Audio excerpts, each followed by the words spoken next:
Hi everybody, Gumby here, and I wanted to offer an editorial about if Rickson Gracie's views on self-defense and sport jiu-jitsu are outdated or not. There was an article that appeared on FloGrappling, which I'm going to link below, written by Josh Hinger, who's Atos represented black belt under Andre Galvan, and a successful sport jiu-jitsu competitor in his own right, and an intelligent guy. I think he brings up some good points in the article. Rickson has said numerous things over the years about the view of jiu-jitsu and self-defense and sport jiu-jitsu. Rickson, as of late, has encountered some controversies. Back in my day, Rickson was considered pretty much the final word on jiu-jitsu, even beyond what Ailey would say when he was alive. I think he's trying to kind of recapture that leadership role at this point. But you simply didn't question Rickson back in the day. There's that documentary Choke, which came out about 95, 96. I watched that thing at least 100 times. I can quote whole lines from that, whole sections of the movie from front to back. I've seen that thing so many times. It's fair to say, for me, out of my generation, Rickson was definitely one of my heroes. But I'm not going to touch on the controversies of Rickson or things he said or some of the actions right now. And I'm strictly going to deal with the action or the question of jiu-jitsu, of self-defense and sport, and the role it's playing nowadays. And first of all, I'm going to say, while self-defense in jiu-jitsu is important to me, I think it's a little bit dangerous to compare or think too much about it within the context of jiu-jitsu. Hopefully, as an instructor, when I show somebody something that has to do with self-defense or I talk about self-defense, I never really want to hear about anybody ever having to use that self-defense. And it talks about, when it comes down to real self-defense, there's just way too many variables out there. You can have multiple attackers, you can have a knife, you can have a gun. And even if you're completely successful in what you're trying to do, which is keeping yourself safe, there's always that potential for revenge or somebody coming back with their buddies and just beating the crap out of you on that. I think, my personal opinion on this is the self-defense techniques or kind of marketing it as a self-defense system. And I think it largely is marketing when we talk about self-defense. You got to be careful about that, given all those variables. The last thing that I ever want to do with anybody is create a false sense of security, whether or not my emphasis is on self-defense or not. I think instead of talking about self-defense, maybe one of the places where you'll see jiu-jitsu losing its effectiveness is in modern mixed martial arts. Now, remember, the very first UFC, back when Rickson Gracie and Rickson Gracie was producing it, was largely an infomercial for jiu-jitsu, throwing a bunch of different styles. Let's see what actually realistically works and comes up on top.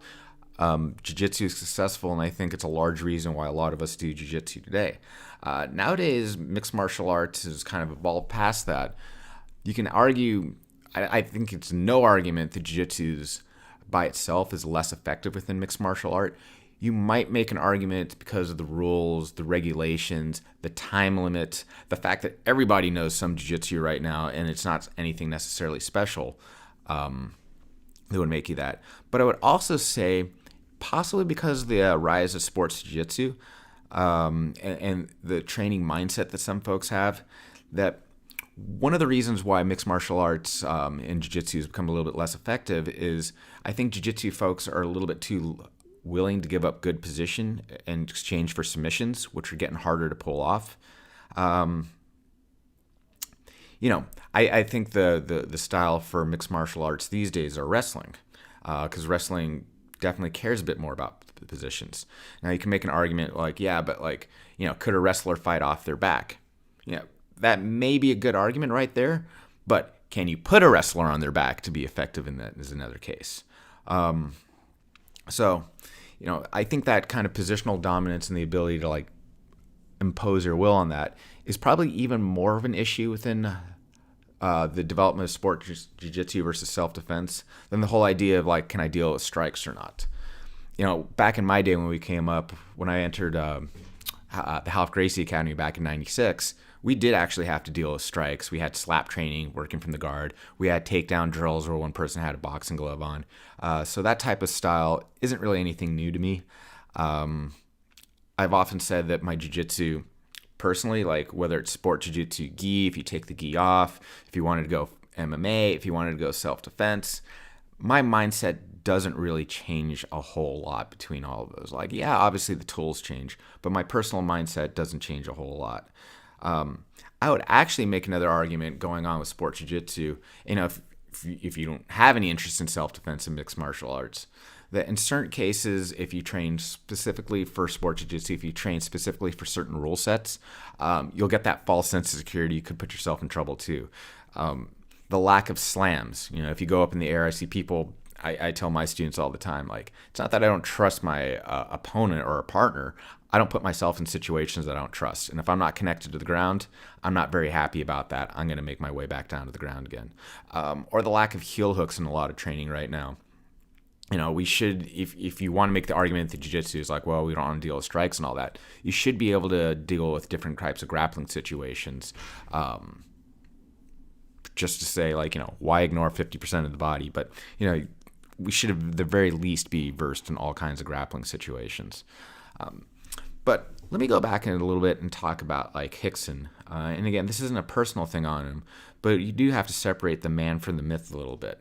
Okay, and I've said this kind of privately to folks that, one of the reasons why Rickson's revered as having perfect jiu-jitsu and therefore being the perfect fighter at this point is there's this kind of belief that, if your jiu-jitsu is perfect, eventually you should be able to overcome all kinds of situations and obstacles. Nerd alert here. It's kind of like the allegory of the philosopher Plato in the cave, that there's this one perfect version of whatever object or ideal that's out there, and then everything else is basically a reflection off of a cave, and we're trying to imitate that. So I think the thing with that is, of course, that this idea of, like, it's useful to say that, like, yeah, if you have perfect technique, or here's a representative of something that has perfect technique, that's something for us to strive for, we'll always be able to solve the problem through jiu-jitsu. And that way, the man might be defeated, but jiu-jitsu is never defeated. And there's a number of people who have made quotes to that effect, including Rickson Gracie. I personally think the truth comes down to a combination of technique, physical attributes, will, and some other intangibles. In other words, it's not just it's the singer, it's not the song. Okay. But I think it's worth having these types of discussions, talking about these types of things. Jiu-jitsu, like anything else, needs checks and balances. We need evaluations from time to time to know whether what we're doing is effective or not. And we need to be able to resolve those questions on our own as we go through, and not necessarily just take the word of anybody on this, particularly because jiu-jitsu is such an individual art in terms of, at the very least, it's you out there on the mat with your experiences, your technical ability, your heart, your soul, your body, whatever. Ultimately, people take jiu-jitsu for many different reasons, and you'll get many different things out of it. Okay, and ultimately, what you get out of it, what you put into it, everybody has their own ceilings and goals. Again, I do think it's worth having these conversations about what good, honest jiu-jitsu is, but it's ultimately a decision that you're going to make for yourself. Anyway, this is Gumby over here. If you like this video, give me a thumbs up. Feel free to share it. Know that I have a Patreon going right now, so I can get the old school footage up. Or visit my website, gumbyotm.com, and find out more information about that. Thanks for listening to me. Thank you.